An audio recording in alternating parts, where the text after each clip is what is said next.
This episode of After Dark is brought to you by Audible.com. For a free 30-day trial, head on over to audible.com/Gamebreaker and you'll even get a free audiobook. Gamebreaker TV. I don't have any music. Oh wait, yes I do. Here it is.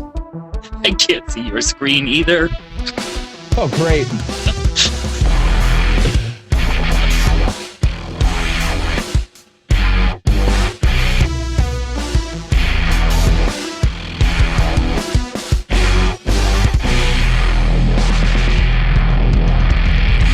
Hello everybody and welcome to After Dark. It's not your typical time, so thank you guys for everybody out there who's tuning in live. Tonight, we're going to be taking your not After Dark questions. I guess it's, Burn, you've been saying After Dusk, but the sun's still After up dusk. over here, so it's not even dusk. Yeah, see, no, it's totally dark over here on the East Coast. We're fine. It's like pre-dusk for you guys, so I don't know. You name it whatever you want. Mr. Burn, Mr. Mike Burn, how you doing, man? Fantastic, brother. How are you, sir? Oh, I'm doing all right. Hey, look, there's a menu Just in your using the face. duty finder. That's what I'm trying to do. Use that. I just want to say, for the record, we were talking about this before. I don't think I would have been able to make it through XIV with all that hilarious duty finder goodness. I don't know if there was a lot this. of duty finder discussed. I'm like 12 years old, and I think duty's funny, but that's just me. It was fun. So this is legendary. I've never been here before, right? This is kind of cool. Yeah, We're gonna talk about WoW. This is all about It's been WoW. a while. You're up to date on your World of Warcraft information, right? Yes, I am current as of the newest raid, Mogushan Vaults. That's all you need to know. You've got Right. the most up to date information there, so you're good. Perfect. Wait, let's bring on Olivia and get started. All right, let's go ahead and open up the lines and take a call to get this show started. Caller, you're on the line with Gamebreaker After Dark. Tell us your name, tell us where you're from, tell us your question. Hello? Hello. Hello? Oh, hello. What? Oh, it's Mike Schaffnit's #1 fan again. Hello. Hi, Kegels. You did a good job hiding your voice at like the first moment. I didn't know if it was you or I not. could talk way down here sometimes. Man, that's some pretty epic vocal range there, That's good right, sir. and I got a question that's right up your top lane. Okay. Anyway. So what's the hardest boss? Pre-nerf KT, pre-nerf Muru, or pre-nerf Final Fantasy XIV login boss? Oh, zing! Oh, Shots fired! zing. First question! No, I have a real question. So I was reading this thing on Kotaku called the Uncanny Valley. Mhm. And it's this thing where as things get more realistic, there's this little dip before they get too realistic, but they're still kind of, it looks not right. And I was talking to Zista, and I'm going to throw him under the bus. He doesn't like to play old Final Fantasy games and old things on SNES, and Boo, I grew up with that. Zista. Yeah, right? Right, exactly. That's what I said. And I grew up on that stuff, and I feel like as Final Fantasy and other things have gotten more and more realistic, they've kind of lost the fantasy because I don't know, it's just, I feel like it doesn't seem... Wait a second. You're telling me everything that they're doing, and since you're specifically referencing Final Fantasy, and I'm assuming since you're talking about the older ones, the only one that we can compare it to is the console version. I don't really think Final Fantasy 13.2 or Lightning Returns is realistic at all. You don't? The combat in there, it looks realistic, but that's about it. Well, he also brought up the Uncanny Valley, and so that's what he's talking about, is the humanoid model. If you don't know what the Uncanny Valley is, it's this lovely graph that goes up on a nice bell curve, and then all of a sudden drops to 0 before coming back up again at a very sharp angle. And what it represents is that as non-humanoid things take on humanoid appearances, they get cuter and cuter and cuter, and we like them and we like them and we like them. But then they hit a point where they look not human, but they're just shy of human, to the point where you look at them and you immediately can tell something is wrong. So you don't like it all of a sudden. And then the other side is, of course, something that looks absolutely human. And that's the uncanny valley, is that point of where we don't like the way something looks. In regards to like 13 and lightning and all that stuff, I think, that definitely would qualify as uncanny valley material for some people. They look humanoid enough that they look real, but there's still, that one lazy eye, or they're not that empty soul look, something like that. So here's a question though, Bern, and I got something backed up to go right into this based on what you say. Do you think that we'll ever overcome it? Obviously, the uncanny valley is something that we end up hitting due to technical limitations because there's only so much that computers can do at the moment. But at some point, some may argue that we eventually will get to the point where it can, where computer-generated things will have that soul in their eyes and will have this look and appearance that's human. Skynet is on its way, is what I'm saying. I don't know. What do you think that we'll always be held up by the uncanny valley? Yes. Yeah, because you have a huge problem there. Once it gets to a point that it looks close enough to be accepted as a human, it's indistinguishable from whether it's a human or not. So you're always going to have that valley, that marker point of, I can't tell, or I distinctly know that this is not human. I don't know why. The difference may be so subtle that it's subconscious, but I distinctly know. That's a great image that you're showing right there. This is what I was getting into is Quantic Dream's tech demo. Yeah. But this almost crosses that border of, wait, is this real? Is this not real? Like, I think it's still there. You can still tell that this is computer generated, but absolutely, we're getting there. Absolutely, we're getting there. But there's always going to be that valley. You can't overcome the valley because you distinctly can recognize that's not real. Or this is so real, I can't tell the difference, therefore I'm going to treat it as a real human. There's always going to be that gap between those 2 points. Our technology may push us to this side, but that gap's never going to go away. I think you're always going to have a very distinguishable difference between real and CGI, things like that. The valley's always going to exist. But there are certainly people that feel the other way, too. Kind of a Kiggles, nerdy cut question to start things off. No, I'm still here. I'm throwing right into intensely at his wonderful explanation, and I agree. I mean, you agree? You think there's no way to surpass that valley? The graphic you showed, I mean, you can totally tell when it goes from that dark to light. You can totally tell in there that it's still at that point where it looks kind of real, and then there's that one like, whoa, hold on there. That's not real, and I don't like that. Yeah, and the human psyche is trained on those types of things to notice what a normal look or something that doesn't quite look right. You may not look at an image like you're showing now and recognize immediately why it seems CGI to you. Could just be a color that doesn't seem very natural, something subtle in facial movements could be it. You may not know why, but your brain is very good at finding reasons why that's not a real human that I'm looking at, but it's close enough, it's kind of creeping me out. Yeah, it's kind of creeping me out too.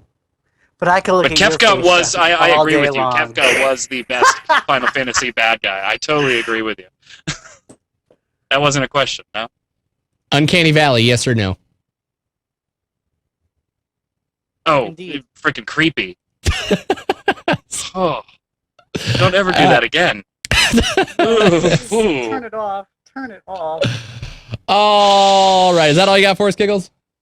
That is all right. Wonderful. Have a good night. Or Thank you so much. Whatever this is, I don't even know. After what this evening, is. it's after evening. This isn't after dark. This is after evening. Oh, good thing I have my wine here. Cheers.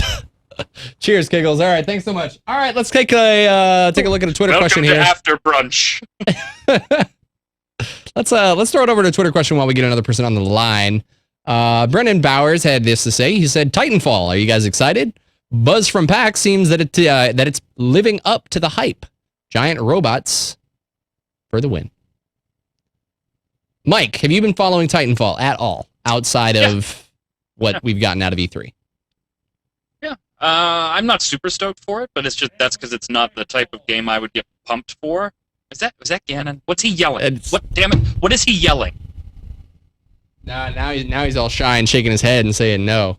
Gannon's excited for it. Gannon can't wait. But I think that's also because his good friend Ryan is super excited for it, and Ryan has probably been talking up a lot. I don't know. Titanfall, to me, I think there's a lot of really interesting things going into Titanfall. I think that the fact that it's the Modern Warfare team, that it's Respawn, there's a lot to be excited for what they're trying to do there. Obviously, what we got to see during E3 was super exciting and left a lot of people kind of wondering, is this cinematic? Is this gameplay? Like, holy cow, he's running and just jumping into a mech. Like, well, what all of this is going to be gameplay? And unfortunately, during PAX, I was completely swept up with the LCS, and I wasn't even paying attention to any of the other information that was coming out. So I'm still of the notion I'm going to hold my reservation on Titanfall until I get a little bit more visual hands-on on it. I don't necessarily need to play the game before I buy it. But here's the thing, Burn. I'm burned out on shooters. I don't know if you are, but I'm completely sick and burned out of shooters at this point. They've just, from Halo up until probably the latest Modern Warfare, and lately it seems like it's all we get is just different versions of reskinned shooters that are adopting Modern Warfare's philosophy. Well, I mean, you see that in every genre. You're big with the League of Legends stuff right now. How many MOBAs have we seen over the last 12 months just trying to capture that? I'm not burnt out with shooters. I'm not terribly good at shooters. I enjoy them. They're just not games that I get pumped about. So when I say I'm not pumped for Titanfall, doesn't mean I'm not interested in it. Don't get that. I like Call of Duty. I sit down and play them. Great, fun stuff. They're just not the games that I'm standing there at midnight at a release party getting ready to buy from GameStop as soon as it hits 12 o'clock. It's one of those games that I'll get whenever I get the chance to, but Titanfall in particular is doing a lot of small things that we've seen teased that I really, really want to see how they work, because they can be applied to a lot of other genres and other games. So yes, curious, but not pumped, no. Do you think that really, I'm going to just let you know, you said two words and I fixated on it and I just waited because this is what I wanted to talk about after you said it. Do you think that release parties have lost their interest? Like, I don't know. I think the last release party I've gone to was for Uncharted 3, and that was literally me just standing in line, like, maybe rub an elbow. Oh, this is going to be really cool. All right, cool. I'm going to go back. Like, I don't know. I used to think release parties were, like, amazing, and I used to always attend them. But now, with the age of, like, the instant download at midnight, that's for one that MMOs, hurts. Like that killed. I think that killed, especially because I think that MMOs were really the best kind of launch parties, because like MMOs are obviously so much more about the community. And now that those don't exist anymore because everybody just basically downloads it at midnight now. I don't know. Release parties to me just aren't exciting anymore. Or am I just getting old? I agree with you. You're not getting old. I'm older than you, and so you getting old would make me really old. But yeah, I'm kind of with you on like the going to GameStop type stuff. But I found for big releases, like Final Fantasy 14 was one. It's a perfect example. The most recent is we have our own now release parties that are actually a lot more fun than those were, because you're not at a GameStop. You're at home. The drinks are flowing. You're having a blast. And it's a very selective crew you already get along with anyway. So I think that's kind of taken over for us. But yeah, the standing outside, freezing your ass off, waiting for them to open. Why would I do that? I'm not even going to do that for a PlayStation anymore. I ordered that on Amazon. Like, forget that. I'm done. Like, send it to my house. I don't even care if I have to wait a month. And what about, Bob? You're totally right. I mean, going from first-person shooter to battle mech, it sounds incredible. I can't wait to play it. It's just, but it's got to be how it plays. Shooters, that's all. Yeah. It's like, and that to me, I'm a huge mech person. I love anime, so obviously I love mechs. I love the concept, and I love shooters. It sounds really fun and really awesome. Yep. I'm going to hold my reservation to see how it plays, because I can tell it. I thought Final Fantasy 13 was going to be the best game in the entire world. Can tell you right now, it's not. But those trailers sure as hell sold me on it. So, I mean, like. I've been so jaded over the past that I'm not going to let just how cool it looks going from first person to a mech sell me on the game. It's just, there's just not enough substance there. I don't know, just me. They can already have my money. Let's go ahead and take another Twitter question before we throw, because we have more Twitter questions than we do callers tonight. So let's just throw another Twitter question. Saren asks a pretty interesting question here. Are Kickstarters like Kenji Inafune's, I have no idea how to say that Japanese name, Mighty Number 9? I know it's the guy who made Mega Man. I understand that's like blasphemy, but I'm sorry. It doesn't change the fact that I don't know how to say his last name.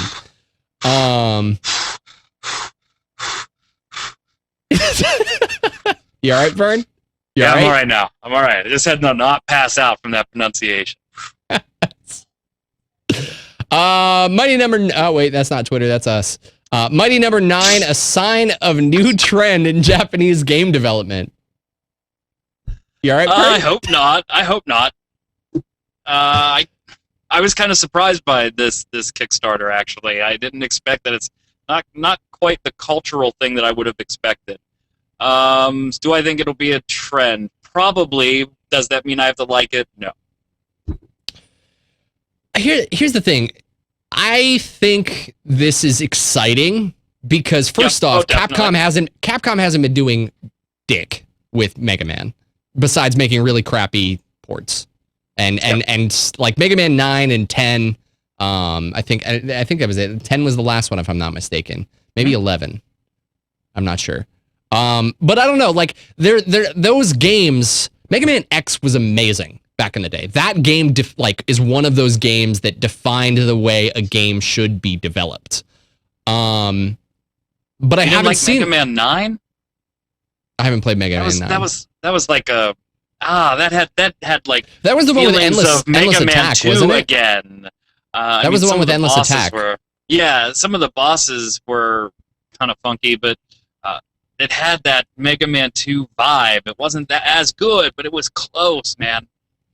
Here's what I'm excited about though is that this potentially means, I mean, we see this, we've seen this from a lot of developers. I don't think it was Koji. I think it was even Miyamoto talked about leaving Nintendo or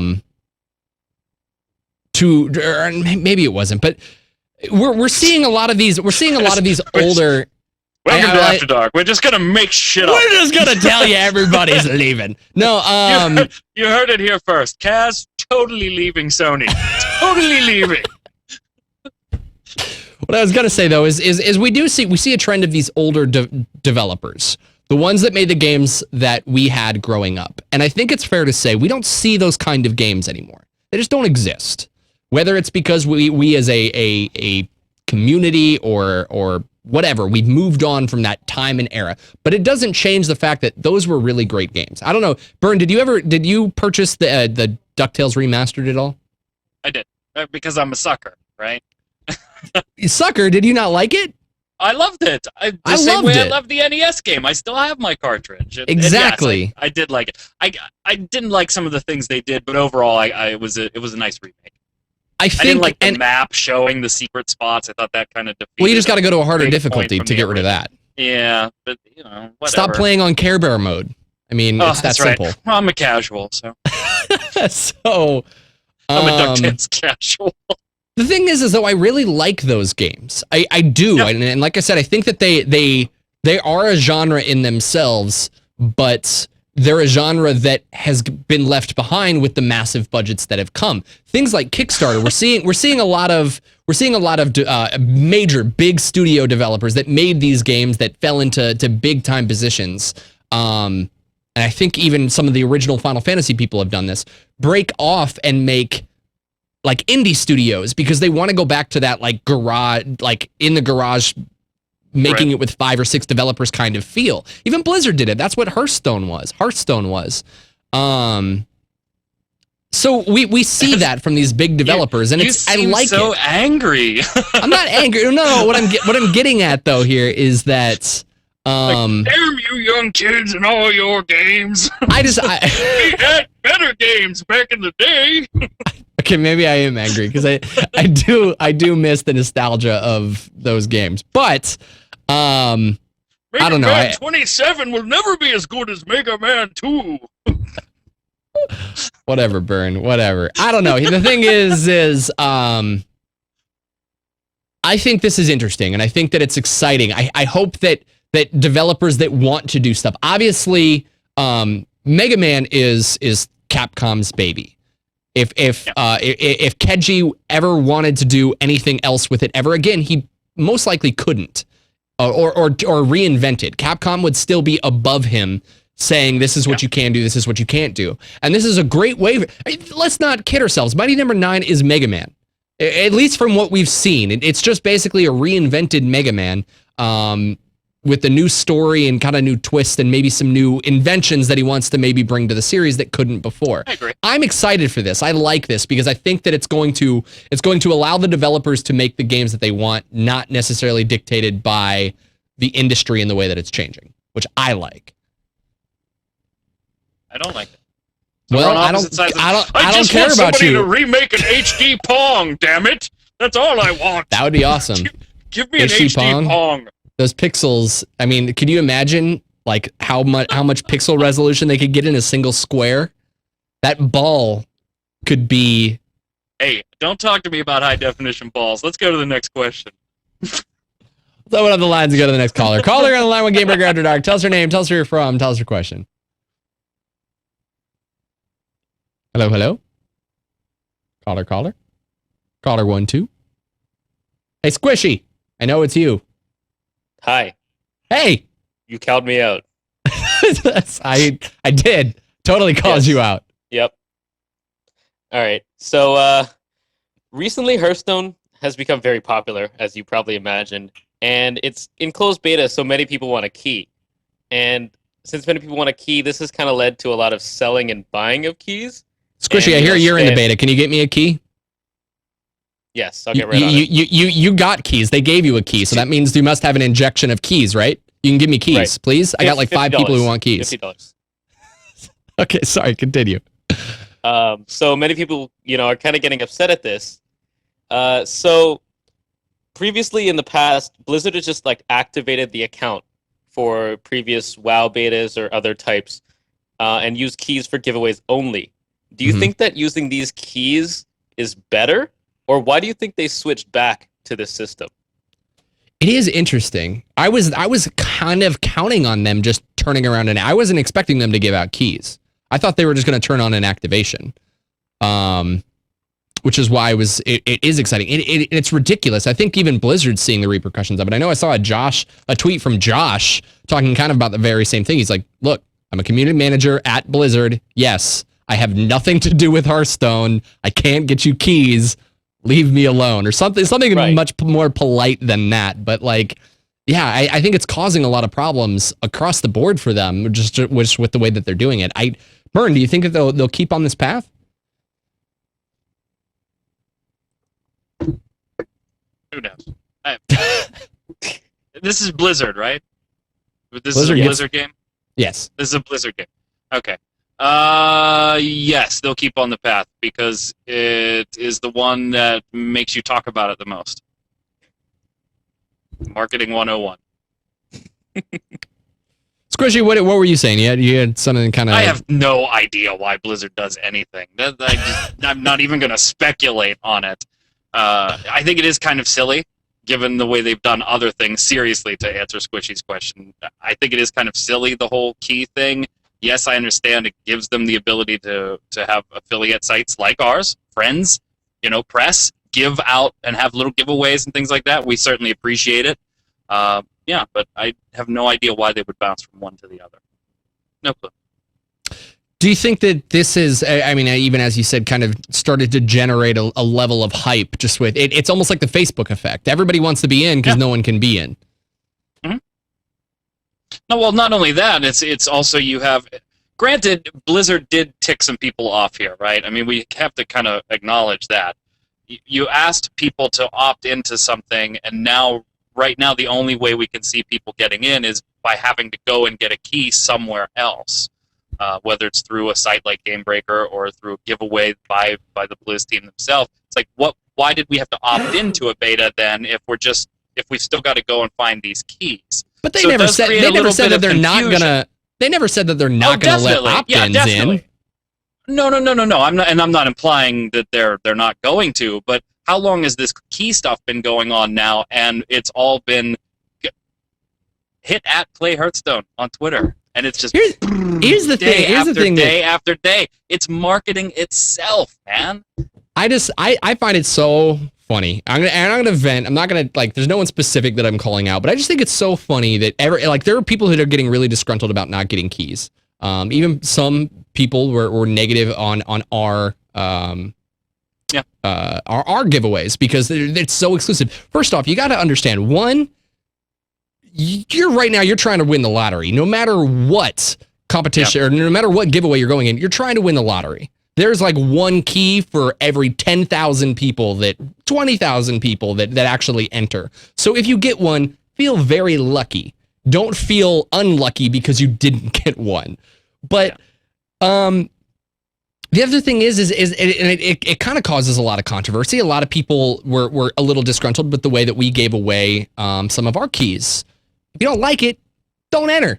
Guess what? You're still not going to get in. So I don't know why you have a problem with it. We're take the opportunity or don't. I don't know. The whole community outrage over some giveaways and this and that and how they're doing this. If you don't want to participate in this dangling string of people hey, come do this and we'll give you a key, then don't do it. But guess what? You're not going to get in. Not going to get in with that attitude. Wait for your opt-in key because that's all you're going to get if you're not going to do these giveaways. You are the angriest dude alive tonight. Not even angry. The one thing that just happened today as well is the Blizzard CS team on Facebook. They launched their 30 days of beta key giveaways. That rhymes, by the way. 3 days. But if the giveaway is going on for 30 days, doesn't that mean that closed beta is going to be at least 30 days longer? And that would mean that people might get even more pissed off because they have to wait because they thought open beta was going to come sooner. I don't know. The whole thing seems to be But weird. exactly. But do you see where the problem in this is lying? People are getting mad because they thought open beta was coming sooner. That's not Blizzard's fault. And that's not Blizzard's problem. That's the community's problem. And that's community's fault. You are so angry. You are so angry. You're like, all of your kids with your damn 3D stuff, get off of my lawn. And when I was little, we didn't have beta keys. We had beta chains that we had to drag to school. You're so bitter. What? I'm not even bitter. What am I even bitter about? Here's the thing. Here's the thing about the key. You're yelling at everybody today. I'm going to stay on your good side. Squishy, am I yelling at people? Am I being irrational here? I don't want to write anything wrong in a script because I don't have an argument. No, it completely makes sense. It's just you are coming off a little angry. Yeah, well, all right. See? Maybe I'm coming across angry. I always yell. Yeah, someone chat rooms. On this one, I'm on your side though, Shaft. I agree with you. If you don't like the way some site is doing a giveaway, then just don't enter. Your chances are still zero from that moment. Even just the negativity. Here's the thing with Hearthstone. People are upset that they're not in it right now. I know this is gonna sound like a biased opinion because I have a key, and you're like, well, you're just saying that because you can play when you want. But honestly, if I didn't have a key, I remember when Hearthstone's beta announced, it was it came out of nowhere. No one was expecting it. Yeah. And now everyone wants to just play because other people are playing. I know it's tough, but just pretend like it's not out yet, because it's still not out yet. I guess it's a mind over matter thing. But I personally feel that if I didn't have a key right now, and I'll even say, I have one, so you guys might say, well, you're just saying that because you do. I don't play it that much. I don't have the time. So I guess I'm just digging. Gary said I'm just digging myself a hole, so I'm just gonna have to stop here. But I don't know. I don't see. I don't know. I don't even know where to go with it. I was little. We played card games with actual cards. What's that, Gary? Hey, guess what, guys? We got another Hearthstone Beta key giveaway. So if you want some keys, We got another contest coming at you guys. Yeah, you probably won't like that one either. So we'll just have to move on with that. Is that all you got for us, Squishy? Yep, that's pretty much it. Wonderful, man. Thanks so much. Alrighty, let's go over to another Twitter question and see what's this. Zista, I guess, could not make the show. I saw a tweet that said he was upset that he couldn't make the show, so he's here in spirit through Twitter. With PS4 announcing only 4-controller support, are local party games like Rock Band a thing of the past? Weren't they already a thing of the past? Stop being so negative, Burn. Stop yelling about how the old stuff is cool and the new stuff sucks. Set you up for that one. I'm not allowed to enjoy my Rock Band because Burn doesn't want me to enjoy it. All right, I walked into that one. No, yes. It's not dead. I don't think I've ever played Rock Band with more than 4 people, and when we did, we were cycling the things anyway. I don't think to the spirit of the question, no, I don't think local stuff like that's done. That will put a little bit of a crimp in. I've played some FIFA games on the PlayStation 3 because PlayStation 3 supported what, like 7 or 8? I think it was 7. Chad, you can correct me if I'm wrong. PlayStation 3. I think they supported 7, and we've had like 6 controllers on one FIFA screen going at once, and those are some pretty fun games. So, I mean, that puts a little crimp there, but in the spirit of the question, no. In the spirit of the question, though, what games outside of Rock Band, which Rock Band I think was only 5 players if you had someone singing, if I'm not mistaken, 2 guitars, a drummer, and a singer. So that was even 4 to begin with. Yeah, every time we played it was with 4, and then they put out the keyboard thing too. Oh, there was right, a keyboard okay. for a little while. So I guess you could put a 5th in there, but I think I never had the keyboard. I had everything else. How and many? It was always 4 for us. Let's analyze it this way: how many how many console games have ever really required you to have more than 4 controllers? Because I remember back when PlayStation 2 launched, I remember there was that multi-tap. And you could multi-tap and multi-tap, and people were like, I can do 16 controllers. And it's just like, why? What game? So here's my question. What games out there have really utilized more than 4 players effectively? Because I can't really think, even the most chaotic of the multiplayers, I think of Smash Brothers. I think if there was any more than 4, which I think you can still only do 4, you might be able to do more, but I think if there's any more than 4 people on a Smash Brothers match, that'd start to get really confusing and chaotic. I don't think any console game is really effectively marketed that. A lot of the EA stuff, the EA Sports stuff works, and works very well. Like I said, FIFA, we've had 5, 6, and 7-man matches on one screen, and those can be a lot of fun. And I know Madden and things like that will let you do that as well. Bomberman, if we want to go back, Saturn Bomberman, I mean, you could have a lot of people playing that. But yeah, you're right. There's not too many that have really... I don't think this is a deal breaker by any stretch of the imagination. I don't think having 7 gave PS3 the edge over Xbox 360. I don't think 8 versus 4 is going to give the Xbox One the advantage over PS4. And I certainly don't think it kills the type of gaming Zix is talking about here, because you're right. There's not enough taking advantage of it to make it so that it kills this type of experience. Supply and demand. All right, let's open up the lines and take another caller. But before we do, I want to tell you guys about a sponsor that we have on the show right here. You guys know them. You guys love them. Shutterstock.com. Shutterstock is a just phenomenal service, guys. I cannot tell you how much we use it here on a daily basis. With all of the shows and internet graphics that we have to make, we don't have a graphic designer on staff. We have someone who makes our graphics. But we don't have someone who literally designs all of these little pieces from scratch. We go to Shutterstock for that stuff. And there's an amazing tool that Shutterstock actually has called Spectrum. Now, this is a tool that if you guys are looking for, maybe you're looking for a logo or you're looking to design a logo and you need art for a background or something, and you're specifically tied down to a color palette. You can't go outside of it.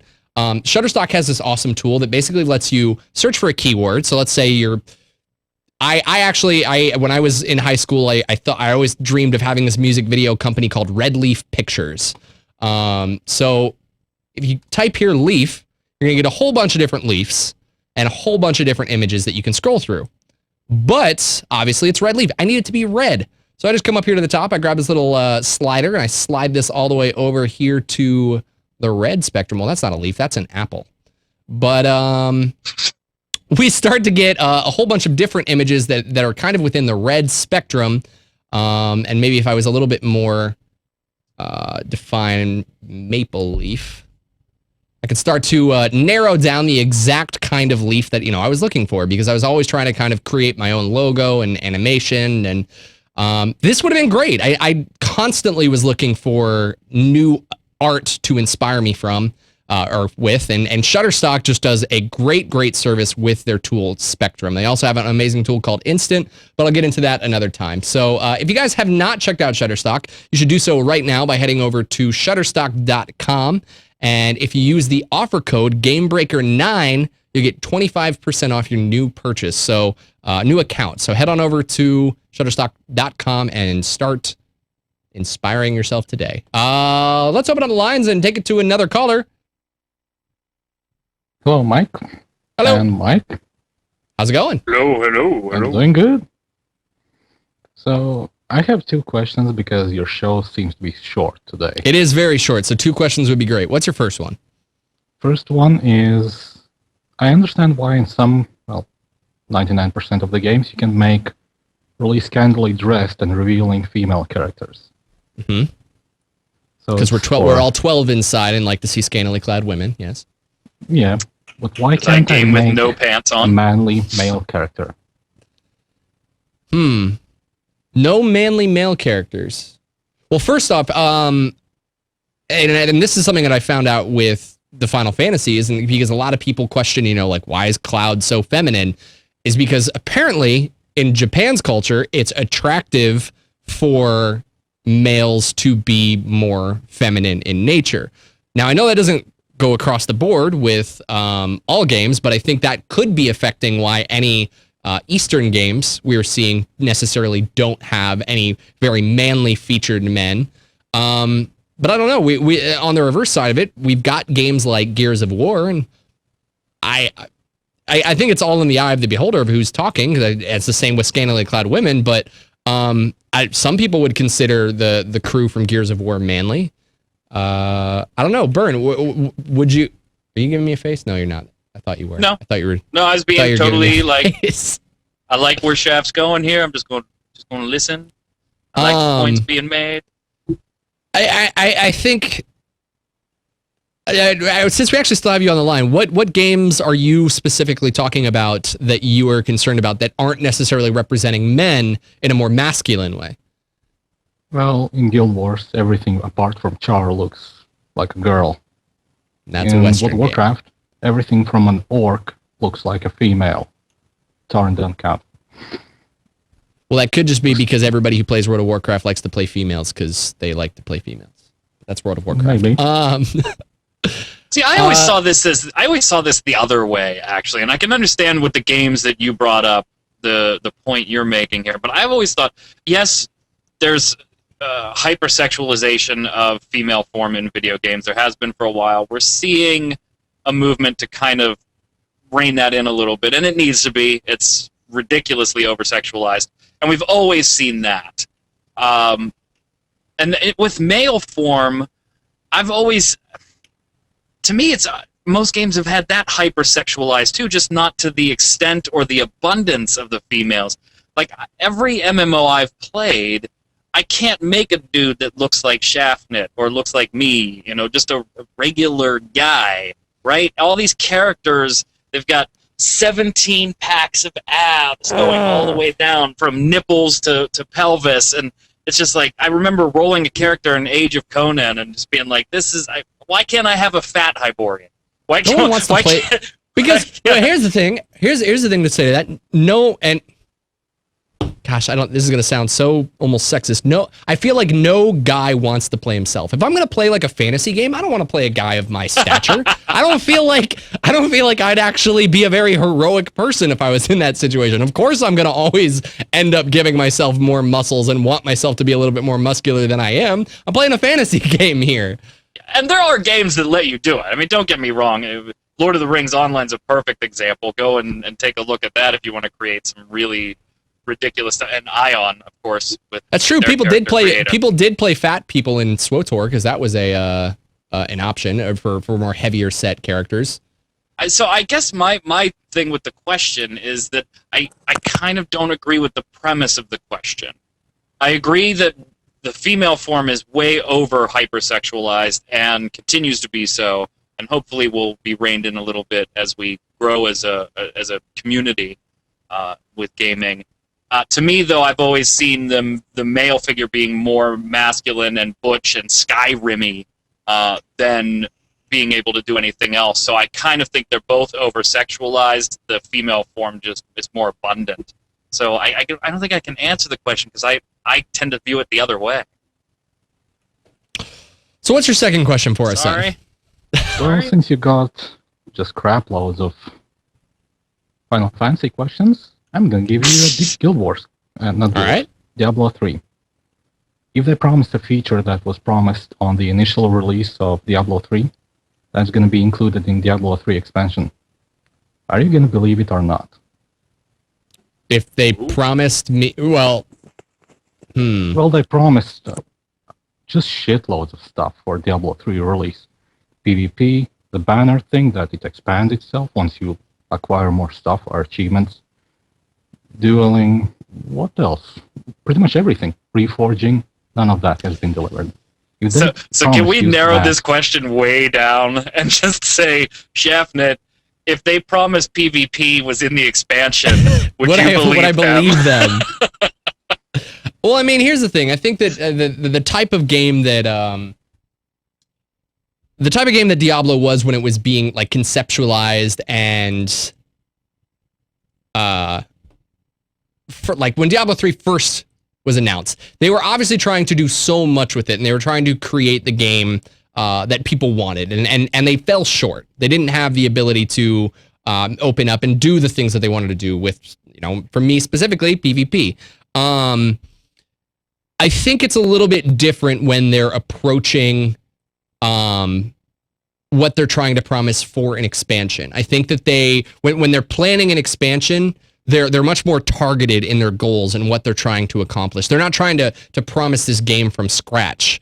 And I think that I'm a little bit more receptive to believe the things that are coming in Reaper of Souls that they've announced. And I don't think that they're going to run into issues, hopefully, because it's just an expansion. Because hopefully by this point, by the time they got to their announcement, they've already targeted, narrowed down, and kind of figured out the features that they plan on implementing, and they're not going to have any problems or issues with that. Whereas Diablo 3's concept was so big of everything that they wanted to bring to the table that, yeah, some things got cut, and maybe they told us about it a little bit too soon.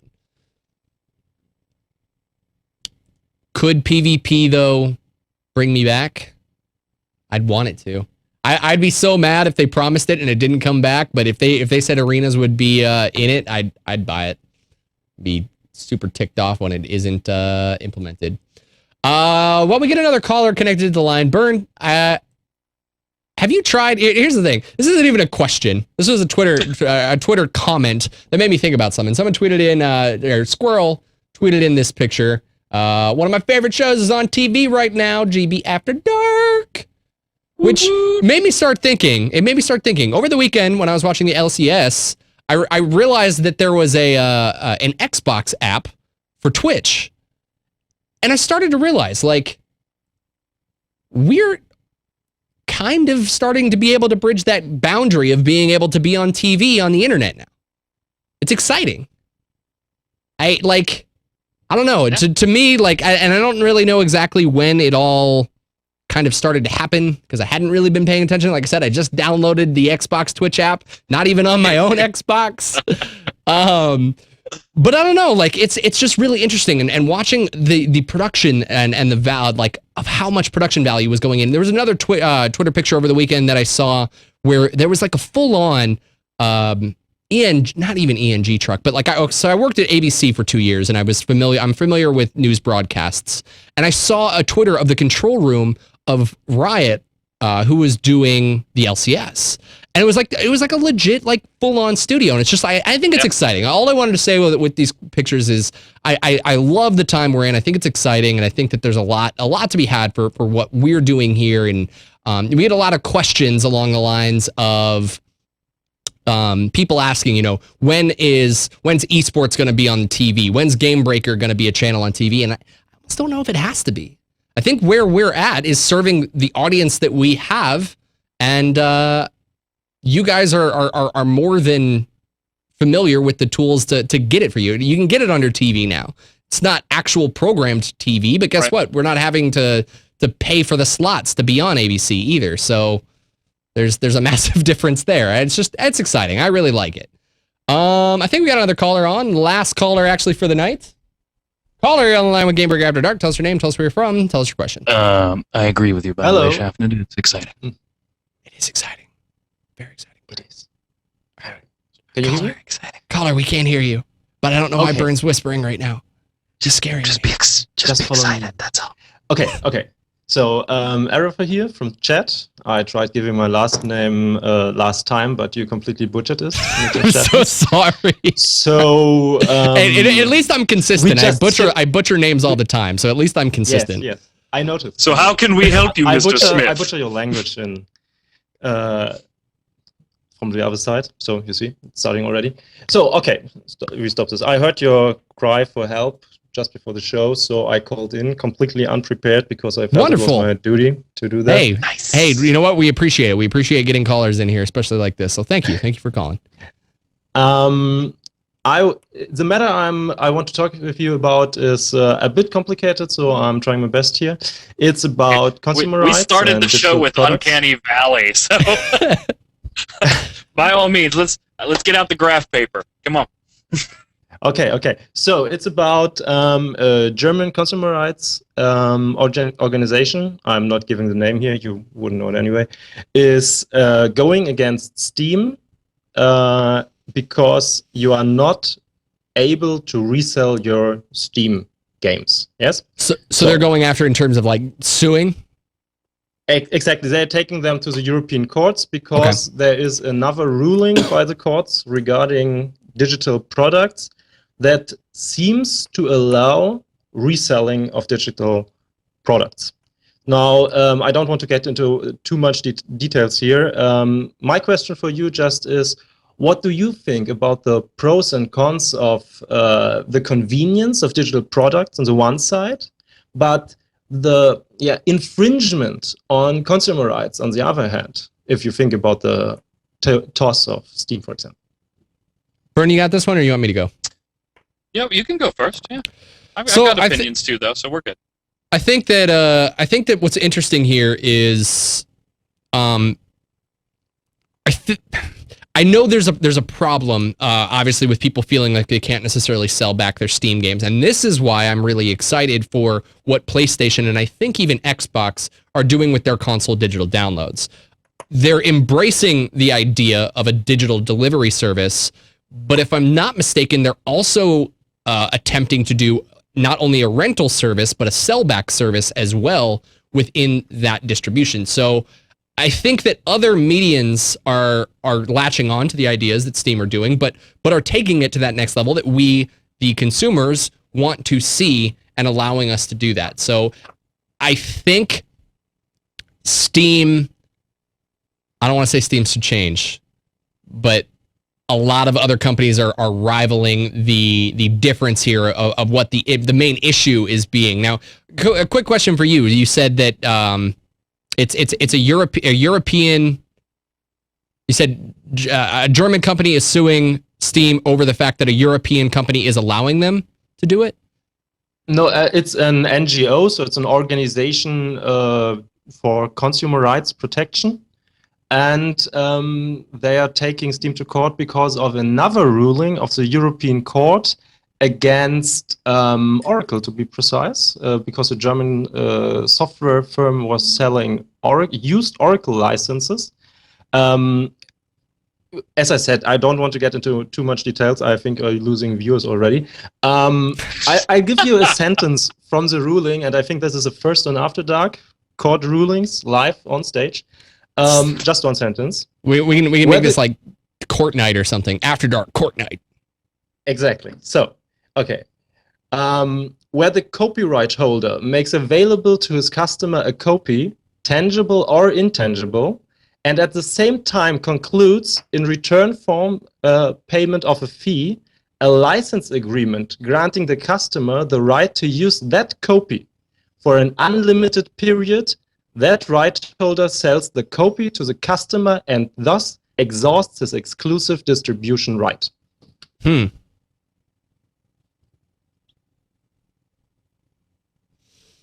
So that's very interesting because up to this point, digital products were handled differently, right? Because they are not. There's no wear and tear on them. Yeah, I can completely understand it. But on the other hand, the abusive power, so to speak, a company like Steam can get on us because let's face it, we all have dozens of games on Steam, and Steam. If you look at the costs, they are not really our games, but we are people that only have dozens. Burn has like thousands. Yeah, right? I don't have that much. I'm just a student, so. That's all right. So a third mortgage meant nothing to me, so I just. So Burn, I don't know what do you. Summer what do you sales think, though? coming up. What do you think though about this? Because I mean, he's right. The games, even though we've purchased them all, they're not really ours. They're not ours in the sense that they were. Back in the day, the good old console and the NES, I still have all my whatever. I'm gonna hang my Zelda cartridges on the wall. Still, I can't do that with Steam. I can't do that with Steam. I can't have pride. But he brings up a point. He brings weird. up a point. Yeah, the main point is it okay? First off, step one, is it worth it? The convenience versus the not having. And we talked about this on a Twemo a while ago. I'm a box baby. I will buy something digitally and then also buy it in the box if I really, really like it. I don't have an example I can reach out and grab right now. I'd have to stand up. But Guild Wars 2 is a perfect example of a game that I bought digitally and then a week or so after launch just grabbed the physical copy to have that too. Because I prefer to have the physical copy. Maybe I'm a little more old school. I love the convenience of digital download. Yes, I do think Steam, and let's not just put Steam in this bucket. There are other companies, Origin and things like that, that are doing the same type of thing. They're going to have to evolve just a little bit, and I mean, they're smart enough. They see this coming. Months ago, we reported about the EU making a ruling where you did have legal rights to resell your digital goods, whether they be games or whatever. And so I would assume that Germany, this organization is probably going to fall back on that a little bit and say, hey, look, our courts have recognized that we have this right, so you've got to do this. So where does that leave Steam in Germany? Well, it leaves them in a position where they either have to change the policy, right, and give you the ability to sell a digital thing, or pull out of Germany. Neither option's particularly flavorful for Steam, because if they do this in Germany, they're going to have to do it everywhere else. And if they pull out of Germany, that's a pretty substantial piece of business that they're missing. In the end, I think you're going to see Steam change and allow this type of thing because it just makes the most business sense for them. And what you'll probably see, instead of a trading back and forth, maybe a sell back to Steam at given prices, and then they'll resell it during discount, things like that. But you're definitely going to see Steam change. I mean, that's the thing don't you think we could just eventually access a service where we sell the license back to Steam, and it's no longer, we basically can't play it anymore? Yep, that's what I would see first. before I can sell to Mike Schaffnit. But I think eventually that will come too. And I think the one other thing, just before we wrap this show up, I think the one other thing is obviously that's a huge heated argument with Xbox. We saw a huge trend with Xbox trying to corner that market and be like, guess what? Like, you're going to buy your game. The only way you can sell it is back to us, or basically trying to capitalize and hold down that market. But we saw what happened there, and it didn't work. So it'll be interesting to see, but I think that you're right. I think the very first thing that they need to do is basically allow users to start selling back to at least Steam for even a part of a portion of the profit. Mike Byrne, you can follow him right down there at my Magic Man 1 with 2 N's and a 1. Be sure to catch him over on XIV as well as Twemo. And man, now I'm really thirsty. I'm gonna go get a Coke. You guys can follow me at Mike Schaffnit. Be sure to catch After Dark every Tuesday at 9 p.m. PST when we're not doing it on a Thursday because Mike Byrne likes to go to sleep when he shouldn't. Hey man, I thought it was like an open invitation, you're on the schedule. No, it's cool. It's cool, man. We get it. We didn't want to be on the show anyway. Be sure to catch Waypoints. It's the League of Legends version that I actually just our League of Legends Waypoint just went up today. We talked about Cloud9 and Nikasaur leaving Riot, so no more Summoner Showcase. That's a sad day. Be sure to check out Gamebreaker TV for all of your video game related news. Thank you guys so much for watching and tuning in. We'll see you guys next time.